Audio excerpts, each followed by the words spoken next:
غیر مسلم پتہ ہے کیا دیکھتا ہے؟ اس مسلم میں اور غیر مسلم میں کیا فرق ہے؟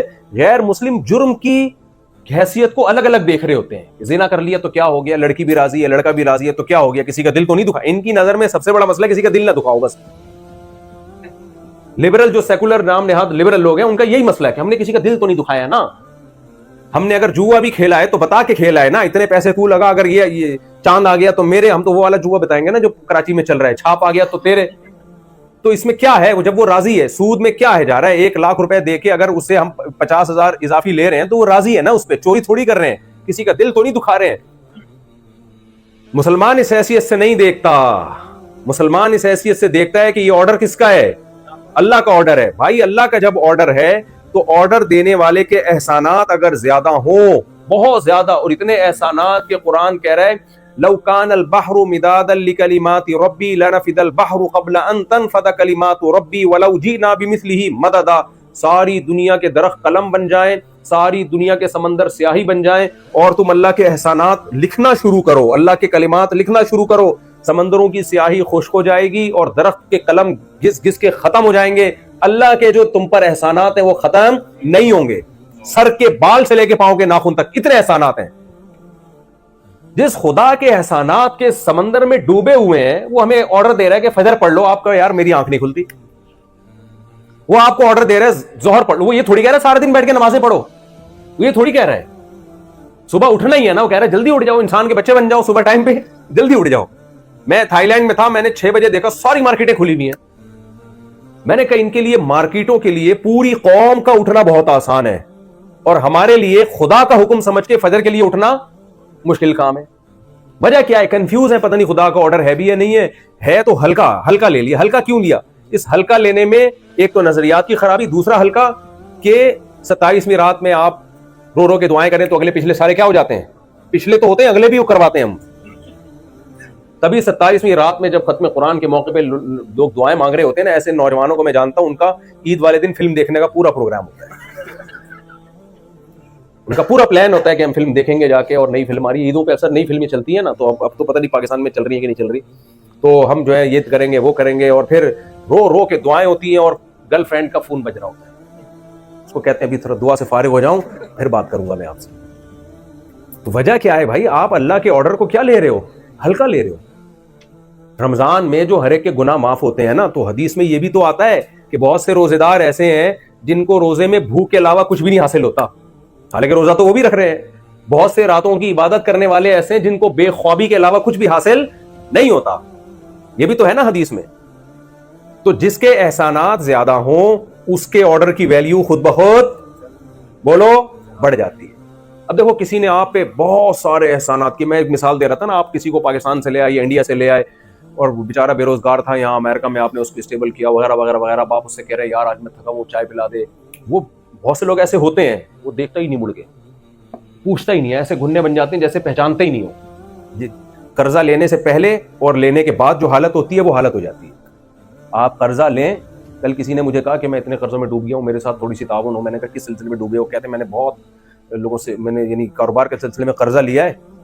مجھ سے کوئی مشورہ لے رہا تھا کاروبار کے سلسلے میں نے قرضہ لیا ہے، تو اب میں کاروبار چلا نہیں، میں قرضوں میں ڈوب گیا ہوں، تو کچھ تھوڑا سا تعاون کر دیں. میں نے ساتھی سے کہا میں اگر اس کو دوں گا نا، اس نے جن لوگوں سے قرضہ لیا ہے ان کو واپس نہیں کرنا، اس نے دوبارہ سے کاروبار کرنا ہے.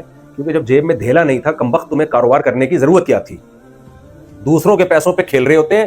تو ایسے لالچی لوگ، میں نے کہا ان کو آپ جتنی بھی زکاتیں دے دو. یہ یاد رکھو ہمارے تجربوں سے کچھ چیزیں سیکھنے کی ہیں. یہ بھی میں قیامت عام کے لیے تھوڑا سا ٹریک سے اترا ہوں. یہ تجربوں سے سیکھنے کی چیزیں. جو لوگوں سے پیسے لے کے کاروبار کرتا ہے اپنا دھیلا نہ لگائے. پہلی بات وہ کاروبار ڈبوئے گا تو لازمی. اگر وہ آپ کو پروفٹ کما کے دے رہا ہے تو سمجھو زیادہ بڑا فراڈی ہے وہ. بھائی کوئی صاحب بیٹھ یہ کام کرتے ہو تو وہ ٹھیک ہوں گے، ان کے علاوہ کی بات کر رہا ہوں. ہاں تو وہ جو پیسے لے گا نا آپ سے، وہ لے کے ڈبوئے گا پہلی بات. اور اگر پروفٹ دے رہا ہے تو زیادہ خطرناک ہے. وہ اعتماد بحال کر رہے ہیں تاکہ اور زیادہ دیں آپ، پھر آخر میں لے کے بھاگے گا وہ. اور دوسرا، بھاگنے کے بعد جب اس پہ قرضے چڑھیں گے تو پھر وہ لوگوں سے زکاتیں لے کے یہ نہیں کرے گا کہ جن کا قرضہ ان کو واپس کرے. وہ جہاں کہہ رہے 10 آدمیوں کا قرضہ چڑھا ہوا ہے تو ایک ان کا بھی چڑھا جائے تو کیا آ جا رہا ہے؟ تو اس میں کون سا ایسا ٹینشن والی بات ہے؟ تو جس کے احسانات کے بوجھ تلے آپ ڈوبے ہوئے ہو، اس کا چھوٹا سا حکم کی نافرمانی بھی یہ چھوٹی نافرمانی کہلاتی ہے یا بڑی نافرمانی کہلاتی ہے؟ تبھی تو اسلام میں سب سے زیادہ جن کے احکامات کی تاکید کا حکم ہے، جن کے ساتھ حسن سلوک کا حکم ہے، وہ کون ہے؟ بولے نا زبان سے، وہ ماں باپ ہے۔ اچھا، جس نے آپ پر احسان کیے یا آپ نے جس پر احسان کیا، اب آپ اس کا کوئی کام نہ کر رہے ہو تو کوئی قانون حرکت میں آتا ہے بھائی؟ ایک آدمی کو آپ نے چلنا سکھایا، ایک آدمی کو آپ نے بے روزگار تھا، بہت کچھ نواز دیا آپ نے، اب آپ اس سے چھوٹا سا کام کہتے ہو، وہ پہچاننے سے بھی انکار کر دیتا ہے، تو کوئی کیس ہو سکتا ہے اس کے خلاف؟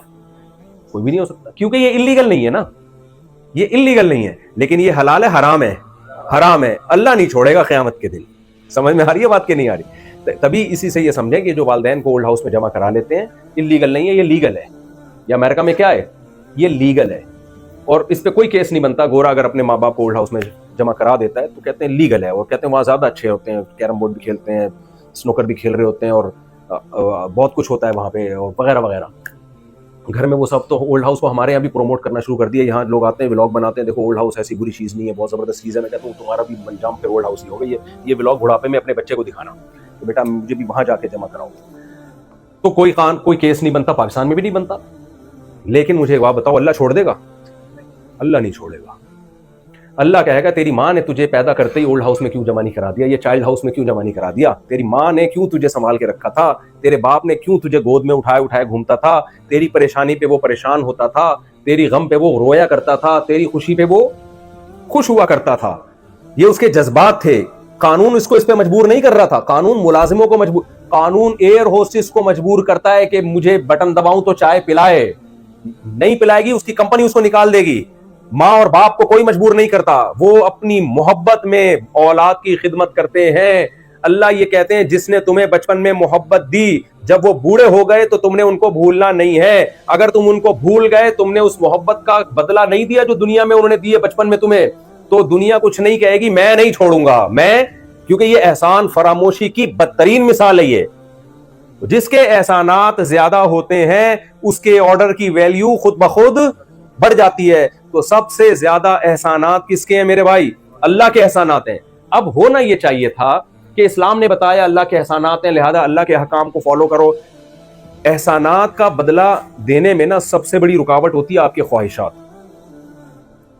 مثال کے طور پر آپ اسٹیبل ہو گئے، کسی نے آپ پر بڑے احسانات کیے، اب آپ کو ظاہر ہے اس کا کام کرنا پڑے گا، اس کی خدمت کرنی پڑے گی۔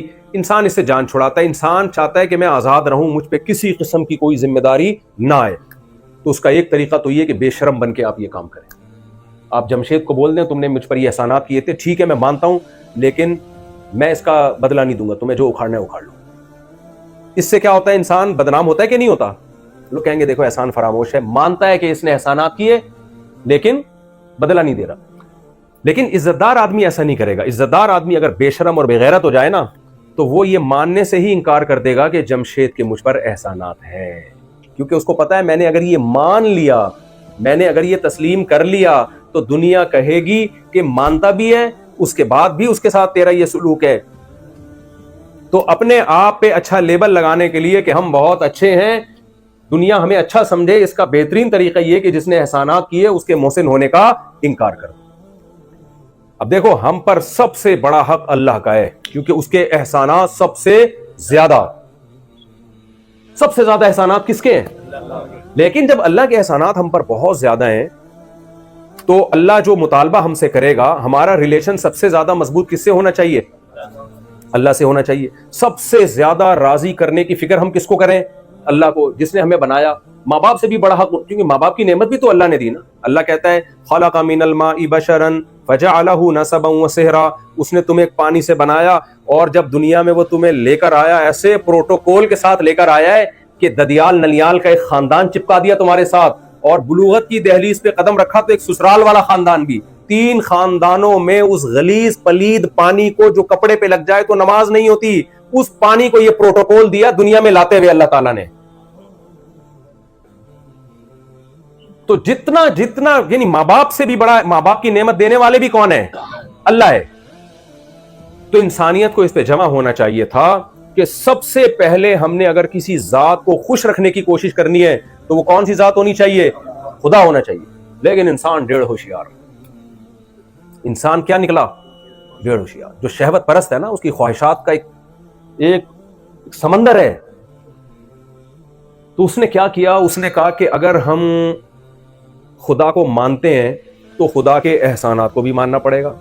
اگر ہم مان لیں کہ اس کائنات کو کسی نے بنایا اور انسان کو کسی نے, جملہ مکمل کر لیں نا, کیا جا رہا ہے اس میں, انسان کو, جمشید کو, چلو بول لو, جمشید کو کسی نے بنایا ہے, انسان کو کسی نے بنایا, یہ آنکھیں کسی نے بنائی. مجھے ایک بات بتاؤ, آپ کو کوئی آئی فون گفٹ کرتا ہے جس میں ایک ڈیجیٹل کیمرہ لگا ہوا ہے, آپ کیسے دل سے دعائیں دیتے ہو, یار لیٹسٹ ورژن آئی فون 17 آ گیا کہ نہیں آیا؟ آ گیا ہے. آئی فون 17 یار تو نے مجھے گفٹ کر دیا یار, ماشاء اللہ ماشاء اللہ, تھینک یو تھینک یو. اس میں کیمرہ لگا ہوا ہے ایک. ہماری ماں کے پیٹ میں 2 کیمرے بلٹن ہیں کمپنی کی طرف سے جو ہماری آنکھوں میں, بولو, فٹ ہیں. آئی فون خود نہیں دیکھتا, ہماری یہ آنکھیں خود دیکھتی ہیں, محسوس کرتی ہیں, ہمارے کان خود سنتے ہیں. ایسا سیٹ اپ لگا دیا اللہ تعالیٰ نے. مجھے ایک بات بتاؤ, ایک آدمی آپ کے ہاتھ میں بہت ہی بہترین ایچ ڈی کیمرہ ہو, بہت ہی بہترین, جو بڑی بڑی فلموں میں استعمال ہوتا ہو, کروڑوں روپے کا آپ کے پاس تھا, وہ کہتا ہے, ایک ڈاکو آیا, کہتا ہے یا تو اپنا یہ والا ڈیجیٹل کیمرہ دے دے یا یہ والا دے دے, آپ کون سا دو گے؟ ہیں وہ کروڑوں روپے کا جو کیمرہ ہے نا آپ کا, وہ یہ لے جا, یہ لے جانے کی اجازت نہیں ہے. تو کون سا والا قیمتی ہوا؟ یہ موبائل والا قیمتی ہوا, یہ جو کھوپڑی میں فٹ ہے یہ والا قیمتی ہوا؟ اچھا, وہ کہتا ہے کہ یہ کروڑوں روپے کے 10 کیمرے تیرے پاس رکھے ہیں, یا تو یہ دے دے یا دونوں میں سے ایک دے دے, یہ والا ایک دے دو گے آپ اس کو؟ دونوں کھربوں روپے سے زیادہ کی قیمت والے کیمرے ہیں جو ہماری آنکھوں میں فٹ ہیں. یہ کس کا احسان ہے بھائی؟ یہ کس نے دی آپ کو؟ اب وہ اللہ کہہ رہے ہیں ان آنکھوں کو غلط استعمال مت کرو. تو بے شرمی کی بات ہے نا, یہ آنکھیں آپ غلط استعمال, اللہ کہہ رہے ہیں یہ تمہاری بیوی ہے دیکھنے کے لیے, اس کو دیکھو, آپ اس کو 100 دفعہ دیکھو, آپ بٹھاؤ, گپ شپ لگاؤ اس سے, اس کی باتیں سنو. ہم تو ذرا لبرل قسم کے مفتی, ہم کہتے ہیں اس سے گانا بھی سن لو آپ. مجھے لوگ کہہ رہے تھے میں اپنی بیوی کو گانا سناتا ہوں, مجھے سنا لے یار, بیوی کو سنا رہے, بہت نیک آدمی, اللہ تجھے حج پہ لے جائے. بعض علماء کہتے ہیں یار گانے تو حرام ہے, ناجائز ہے. میں کہتا ہوں بھائی بیوی کو سنا رہا ہے گانا, اتنا نیک آدمی آج کل, اللہ کرے بیوی ہی کا تصور کر کے گا رہا ہو, وہ ایسا نہ ہو تصور میں کوئی اور ہو, سامنے بیگم بیٹھی ہوئی ہو. تو اللہ نے کہا کہ میں نے جو حلال نعمت رکھی ہے دیکھنے کے لیے, کون ہے تمہارے پاس, اس کو دیکھو. آپ کہہ رہے ہو نہیں میں فوش فلمیں دیکھوں گا, میں لڑکیوں کو دیکھوں, انٹیوں کو دیکھوں گا. تو یہ اس آنکھ کی ناشکری ہے یا نہیں ہے؟ یہ آنکھ کی ناشکری ہے. غیرت سے زمین میں گڑ جانا چاہیے انسان کو. اگر گناہ ہو گیا توبہ کرے, گڑ گڑائے اللہ کے سامنے, اللہ اقراری مجرم ہوں, باغی نہیں ہوں, اقرار کرتا ہوں تو نے آنکھیں دی تھی اور میں نے تیری آنکھوں کو تیری مرضی کے خلاف استعمال